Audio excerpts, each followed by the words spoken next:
పొలాలు స్థలాలే కాదు కోటల్ని కూడా కబ్జా చేస్తున్నారు అక్రమార్కులు. ఇప్పుడు ఖమ్మం జిల్లా పరిస్థితి అలాగే ఉంది. రూల్స్ తొక్కేసి కిల్లా ఆనవాళ్లు లేకుండా చేస్తున్నాయి బిల్డింగ్స్. కోటను ఆక్రమించారు వ్యాపారులు. అందాల కోటకు అండలేకుండా చేస్తున్నారు.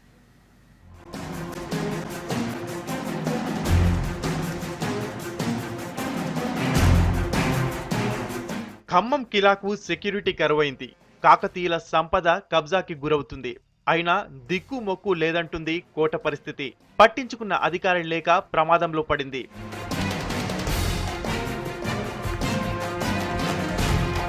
ఖమ్మం టౌన్ కి సెంటర్ పాయింట్ కిల్లా. టౌన్లోని గుట్టపై ఉంటుంది. చుట్టుపక్కల గ్రామాలకి కూడా ఇది అందంగా కనిపిస్తుంది. కట్టడాల అందం కూడా అంతే అట్రాక్షన్ గా ఉంటుంది. ఎవరైనా ఓసారి విజిట్ చేయాలనుకుంటారు. అంత పెద్ద గుట్టపై ఉండే కోనేరు కూడా స్పెషల్ గా ఉంటుంది. అప్పట్లోనే 10 ఏళ్ల పాటు దీన్ని నిర్మించారు. మొత్తం 4 చదరపు కిలోమీటర్లు దీని విస్తీర్ణం. కోట చుట్టూ ఉండే 12 ద్వారాలు స్పెషల్ అట్రాక్షన్. దండయాత్రకు వచ్చే శత్రువులను కనిపెట్టడానికి 4 బురుజులు కూడా ఏర్పాటు చేశారు అప్పటి రాజులు.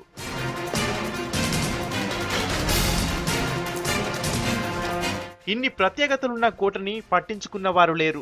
కోటను పర్యాటక ప్రాంతంగా చూడలేదు ఇన్నాళ్లు ఉన్న ప్రభుత్వాలు. అందుకే ఎక్కడా అభివృద్ధి పనులు కనిపించవు. మొత్తానికే గాలికి వదిలేసినట్లుంటుంది సీన్.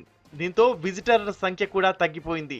చుట్టూ పెద్ద పెద్ద అపార్ట్మెంట్లు నిర్మిస్తున్నారు వ్యాపారులు. కొందరైతే ఏకంగా కోట స్థలాన్నే కబ్జా చేస్తున్నారని చెబుతున్నారు స్థానికులు.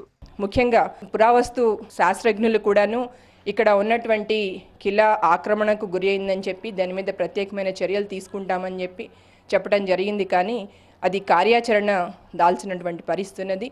ప్రభుత్వము కొత్తగా ఏర్పడినటువంటి తెలంగాణ ప్రభుత్వము ప్రత్యేకమైన నిధులను కేటాయించి దాన్ని కిలా యొక్క ప్రాశస్యాన్ని కూడా గుర్తించుకొని कई काकतीय के हुक्मरानों ने हुकूमत की. उसके बाद चंद साल मुसलमानों में भी यहाँ पर हुक्मरानी की.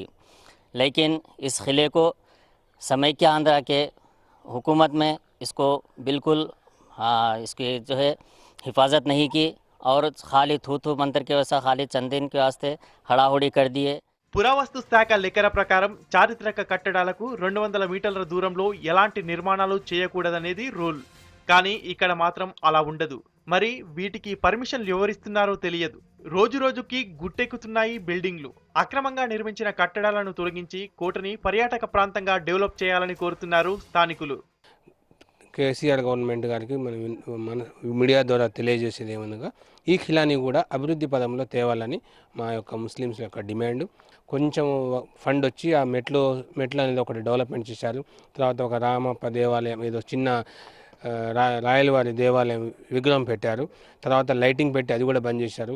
దీని మీద ఒక సెక్యూరిటీ గార్డును పెట్టి దీన్ని డెవలప్ చేసి ఖమ్మం జిల్లాని పర్యాటక అభివృద్ధి సంస్థ ఖిలాలో అభివృద్ధిని చేయాలని ముస్లిమ్స్ అందరూ ప్లస్ ఖమ్మం జిల్లా ప్రజలందరూ కోరుకుంటున్నాము. ఇక్కడ పర్యాటకంగా రూపుదిద్దితే ఈ మా ఖిలా చాలా అభివృద్ధి చెందుద్ది.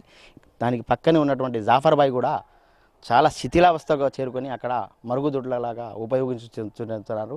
కలెక్టర్ గారిని మేము విన్నవించుకునేది ఏంటంటే మాకు ఇక్కడ పర్యాటకంగా అభివృద్ధి చెందాలి. కేవలం కిలానే కాదు, జిల్లాలోని చాలా పర్యాటక ప్రాంతాల్లో కనీస సౌకర్యాలు కల్పించడం లేదంటున్నారు స్థానికులు. అన్నిటిపైన దృష్టి పెడితే బెటర్ అని చెబుతున్నారు.